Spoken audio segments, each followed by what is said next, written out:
الحمدللہ نحمدہ ونستعینہ ونصلی علی رسول الکریم اما بعد بسم اللہ الرحمن الرحیم۔ حضرت صدیق رضی اللہ عنہ اور عمر فاروق رضی اللہ عنہ وتر کس وقت پڑھتے تھے؟ حضرت ابو ہریرہ رضی اللہ عنہ بیان کرتے ہیں کہ ایک مرتبہ نبی کریم صلی اللہ علیہ وسلم نے حضرت ابوبکر صدیق رضی اللہ عنہ سے دریافت فرمایا، میرے صدیق تم وتر کس وقت ادا کرتے ہو؟ عرض کیا اول شب۔ آپ نے فرمایا تم تو عقل مند اور ہوشیار ہو۔ پھر سیدنا فاروق اعظم رضی اللہ عنہ سے مخاطب ہوئے، عمر تم وتر کب ادا کرتے ہو؟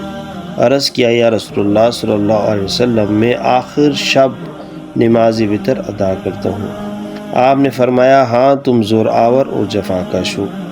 امام نووی رحمۃ اللہ علیہ شرح تہذیب میں تحریر کرتے ہیں کہ جنہیں آخر شب میں اپنی بیداری پر وثوق ہو تو انہیں آخر شب میں نماز وتر ادا کرنا افضل ہے، بصورت دیگر اول شب ہی پڑھنا اچھا ہے، لیکن روزے میں اس نماز تہجد کے ساتھ مقید کیا گیا ہے تاکہ اصل کی مطابقت ہو۔